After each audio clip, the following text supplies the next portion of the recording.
শুভ সন্ধ্যা। আমি শর্মিষ্ঠা মুখার্জি, ওন্দা, বাঁকুড়া, পশ্চিমবঙ্গ, ভারতবর্ষ। আমি বিভিন্ন সময় বিভিন্ন ধরনের কথা বলে থাকি এবং আমরা যারা কন্টেন্ট ক্রিয়েটার তারা অনেকেই বিভিন্ন ধরনের কথাবার্তা বলে থাকেন, আমিও বলে থাকি। আজকে যেটা বলছি, আজ হচ্ছে মহাশিবরাত্রি, সবাই মহাদেবের পুজো করেন, খুব ভালো কথা। আমিও পুজো করে এলাম, যদি রাত্রেবেলা করলে আরও ভালো হতো, রাত্রেবেলা আরও গেলে পুজো করে এলে। শিবরাত্রি মানে রাত্রের ব্যাপার।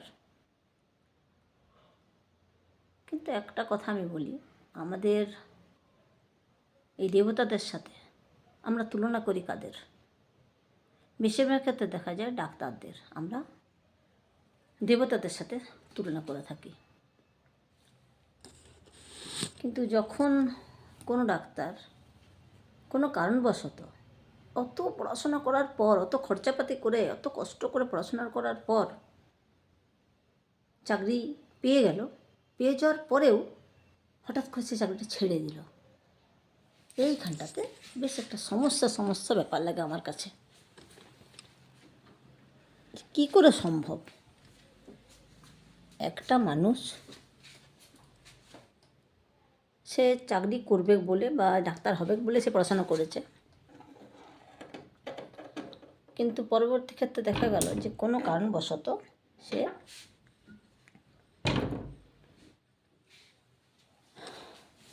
চাকরিটা ছেড়ে দিয়ে চলে এলো।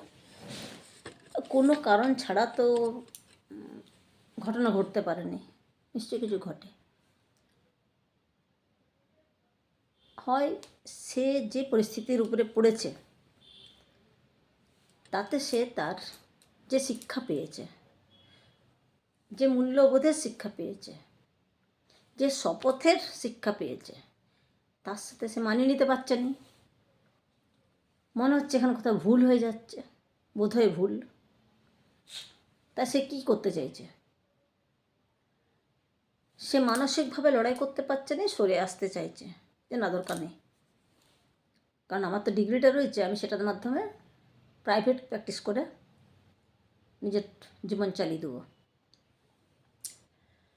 কিন্তু বাস্তব হচ্ছে একটাই, যে মানুষের সম্মান বিরাট ব্যাপার। একবার যে মানুষটা ডাক্তারি পড়লো এবং অনেক খরচাপাতি করে পড়লো, কারণ ডাক্তারি পড়তে হলে খরচ করতে হয় অনেক, তার সাথে তার জ্ঞান বুদ্ধি এতগুলো সময়, এতগুলো বছর বের করে তারপরে চাকরিটা পেয়েও গেল, পেয়ে যাওয়ার পরে ছেড়ে দিলাম, খুব কষ্টদায়ক। যাদের জীবনে ঘটনা ঘটেছে তারা জানে।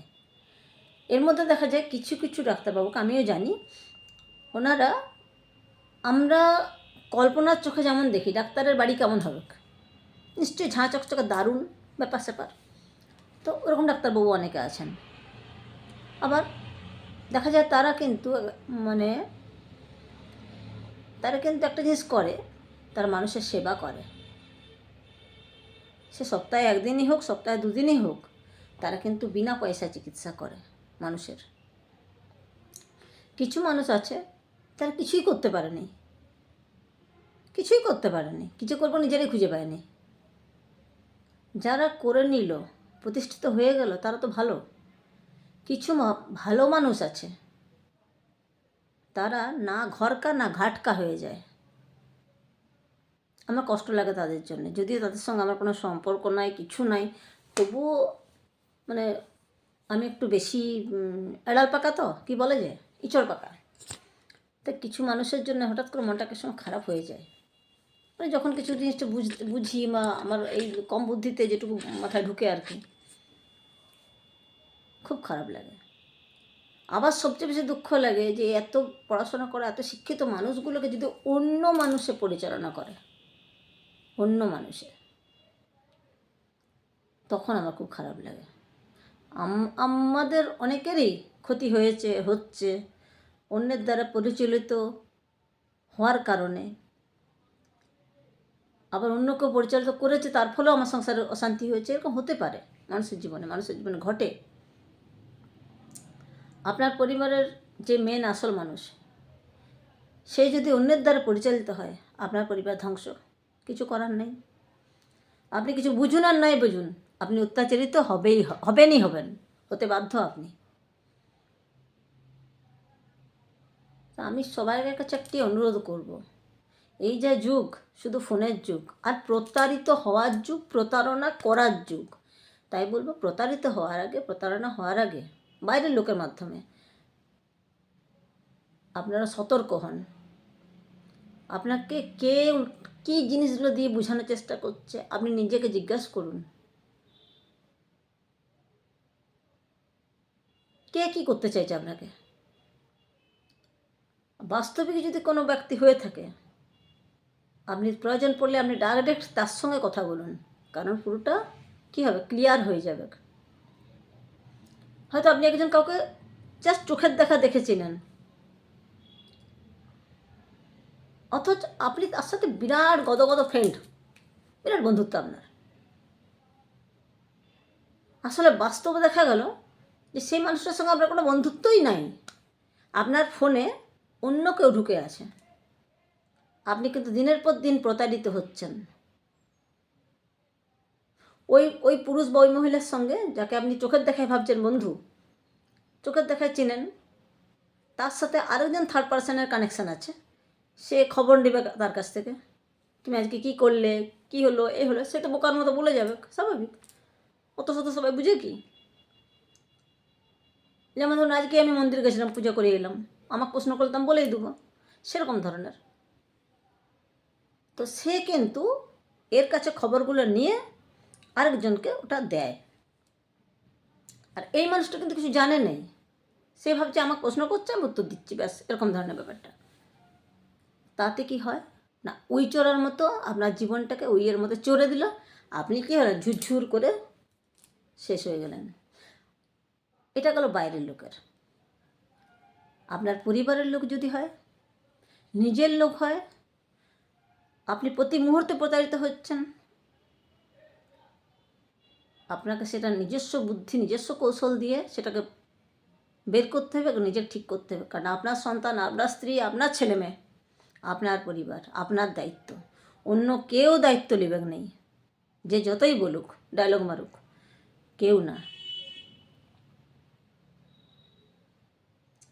আর নিজের স্ত্রী বা বাচ্চারা পরমুখাপেক্ষী হয়ে থাকবে কেন, কিসের জন্যে? অন্যকে বাপ বলতে যাবে কিসের জন্যে? কখন বলবে না, খুব বাধ্য হয়, যদি বাপের অত্যাচার সহ্য করতে করতে আর পারলো নাই, তখন হয়তো বাধ্য হয়ে বললো পরের বাপকে বাপ। কী করা যাবে তখন? কারণ সন্তানরা, স্ত্রীরা সবাই জানে এটাই আমার স্বামী, ওটাই আমার বাবা। এরপর আপনার স্বামী যদি আপনাকে অত্যাচার করে, বাড়ির মানুষ, সে স্ত্রী ছেলে মেয়ে কী করবে? সে স্বামী বদমাইশি করে, তার ক্ষণিকের সুখের প্রয়োজন সে করে।